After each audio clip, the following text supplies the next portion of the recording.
Hello, I am reading for Sagittarius.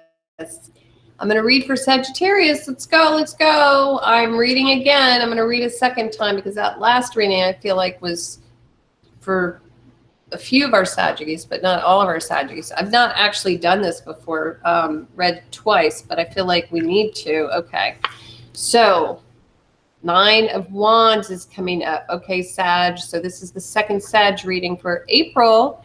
Nine of Wands is coming up, and it's telling us that you are, at this point, almost finished with something.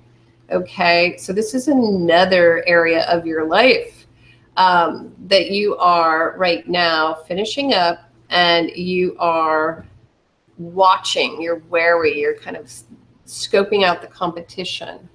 And you're trying to decide whether or not you need to stay, I guess, armed, so to speak. If you need to wear the armor, can you let it down? Are you comfortable yet in the situation? It's, you know, you're a little bit weary. And whenever I see this card, I think of someone who's lives on the 20th floor, and they're carrying up a bag of groceries, and this is like the 19th floor, and you sit down with your bread and your milk, and you're like, oh, I'm so tired, but you have one floor left to go. So this is actually a very good card. You're doing the work, you're getting stuff done, you're putting in the time, and you might just question yourself a little bit. You're like, hey, why am I doing this anyway? What's going on? So let's see what else. Okay, good. Nine of Pentacles comes up for you. And so that is basically, could be a person, but it's actually cash flow, can be cash flow, can be the ability to take care of yourself in a stable way. And so you may feel a little bit challenged with day-to-day, just sort of sustenance. But this is a good card, and it does mean that it will, you know, it's like a promise from your guides that the wherewithal to do what you do is coming, and it will be sort of have faith, because a slow and steady currency is coming through. Now, this is the slowest of the nights. So if you are looking for love, Sag, again, you are challenged because this is similar to Leo.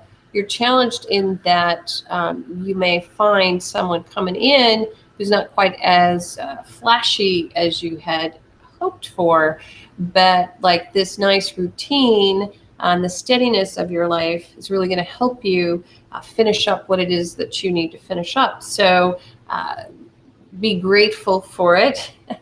It may seem a bit boring at times, but this is exactly what you need, and you need to appreciate just the everyday. And that's another thing, you know, the day out effort to care for your health, to care for the health of others. Be grateful for it. Take your vitamins, get a little sunshine, and know that all of those things are going to help you finish up what it is that you need to finish up. Next card, the God card comes up. All right, so there we have it. This is God's work, whatever you're doing here. Again, God is always, to me, you know, the main energy of this card, because it's the all-seeing, all-knowing focus, you know, the focus so that you can help others, lead others, guide others. And you may be guiding others and you don't even realize it right now, but you're helping. They're following you. They look up to you as a spiritual leader, as somebody who can help them in their day-to-day lives. Actually, it gives them faith, hope, a reason for being. This is you. So people see you as this tremendous spiritual figure, someone to be admired. So it's interesting that Sagittarius this month, in the month of April, it seems that you're being called to have faith that your needs will be taken care of, your everyday needs will be taken care of, and that you have the strength to persevere and get to the finish line here, because you're sort of at the end. You can see it. You can see that you'll be able to meet the task at hand. It's kind of like take the finals. You're sort of at the end. And while all of that is going on,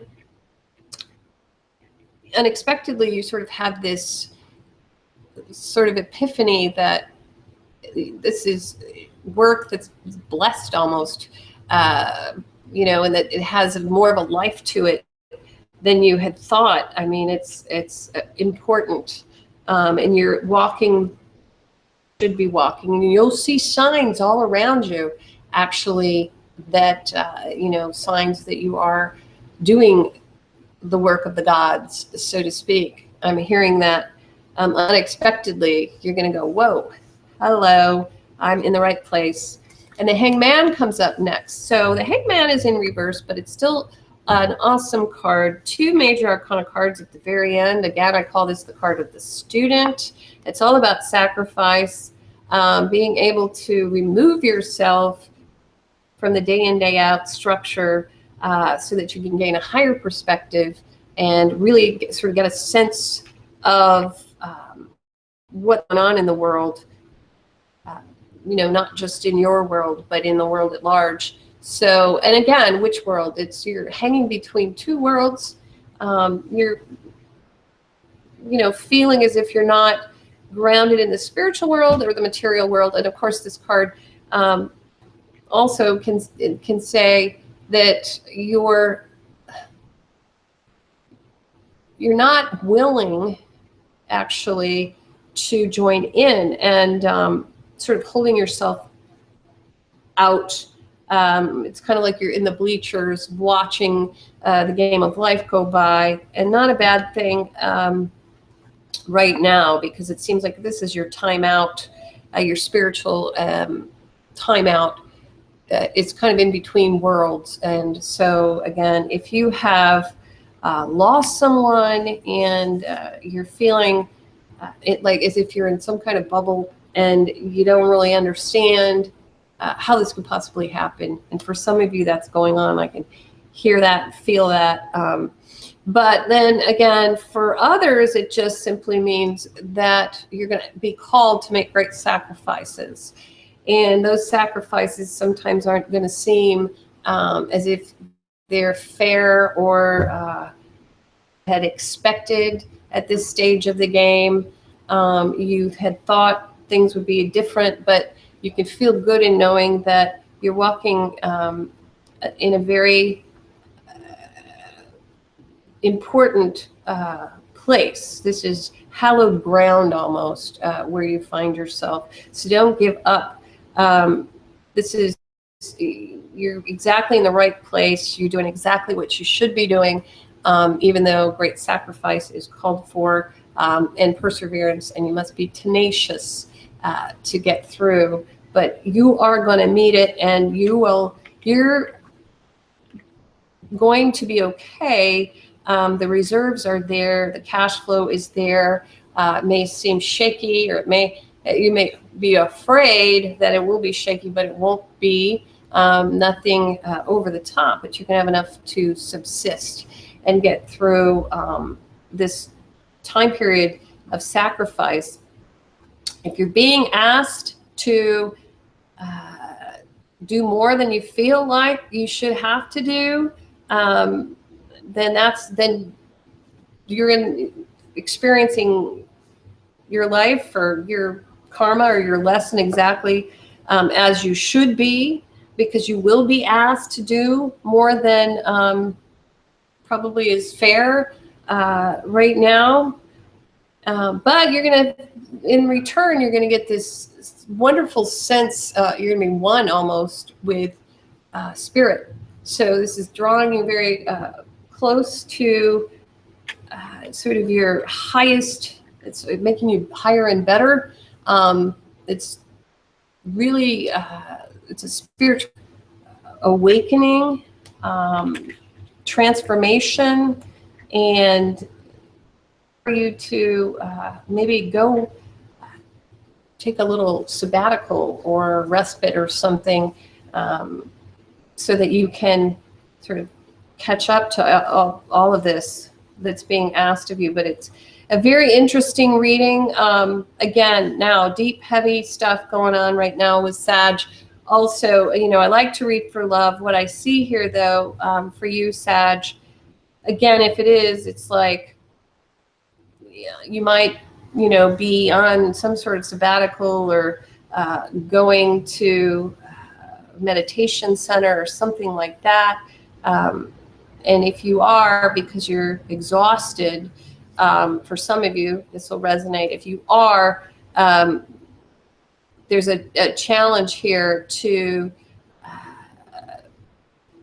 meet someone or for this to be practical while all of this is going on. Is it practical for you to meet someone when you're exhausted and life has sort of gotten you to the point where you're almost on your knees? You know, this is not the time, probably. It's a time for you to really spend in meditation and prayer. And, you know, it is Easter. So just, you know, just right now, this weekend, the next week, just, you know, spend this time. And gratitude is everything. So you're going to be taken care of, though. So that's a good thing financially, not to worry in that area. And thank you very much. Wow, heavy readings for Sagittarius. If you would like private and personal readings, Sag, I'm here. I love reading for you individually. Just click on the link below and I will read for you. There are 2 Sag readings. One I felt was very specific to just some of our Sages. And it seemed to be a lesson from your guides in not avoiding situations. This one seems more to be about, for some of our Sages, to allow this change to occur, because you're being called, some of you, you're being called to make great sacrifices, and you're being encouraged in that you'll be provided for, and the reward will be great in that you will be able to lead others, to light the way, to inspire hope, to become someone who is remembered, and also someone who has great wisdom. Now, remembered in a way that with awe, I want to say. So Sag, wow. With Sages this month. Anyway, you guys are going to be asking me, why are there 2 Sag readings? Well, watch the other one and you'll know. If it doesn't resonate, I don't want it to scare you. Watch your rising and your moon. And so sometimes these readings do not resonate with me. You know, my sun sign, I have to watch my rising or my moon. And so I totally get it. Anyway, you guys have fun. I'm going to let you go, and happy Easter. Bye-bye.